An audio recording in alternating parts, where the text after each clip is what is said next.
Merci de nous rester fidèles sur Yegle TV. Bienvenue dans ce flash d'information. Le collectif des résidents de Déni-Guédié Sud indexe un magistrat. Plus de 400 familles risquent d'être déguerpies et de se retrouver dans la rue si rien n'est fait. C'est le cri du cœur du collectif résident de Déni-Guédié Sud, du village situé dans la commune de Mbambilor. Selon leur communiqué, un litige foncier oppose les populations du village au magistrat Ibrahim Bakhoum. Ce dernier, procureur à la Cour des comptes, a débarqué dans le village muni d'un titre de bail d'une superficie de 10 hectares pour réclamer des terres. Quittons Dakar pour Louga. La Convention des jeunes reporters du Sénégal a condamné l'agression dont a été victime Ousmane Ka, journaliste de Radio Sénégal, dans l'enceinte de l'hôpital régional de Louga, estimant que ces genres de réactions corporatistes irresponsables sont inadmissibles dans un état de droit. Vendredi, le journaliste de Radio Sénégal a été agressé et son matériel de travail confisqué alors qu'il faisait un reportage dans l'enceinte de l'hôpital Amadou Sakhir Mbaye de Louga.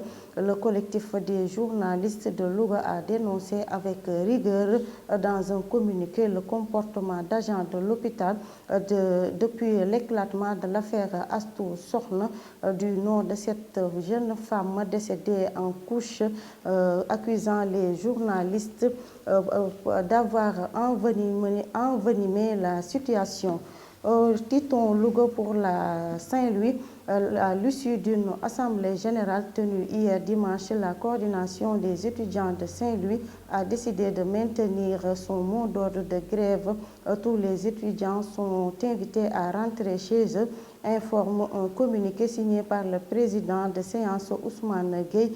La CSL exige une rencontre avec le ministre de l'Enseignement supérieur et de la Recherche et de l'Innovation, Cheikh Oumar Anne. Les étudiants invitent également les autorités internes à plus de responsabilités dans l'exercice de leur mission.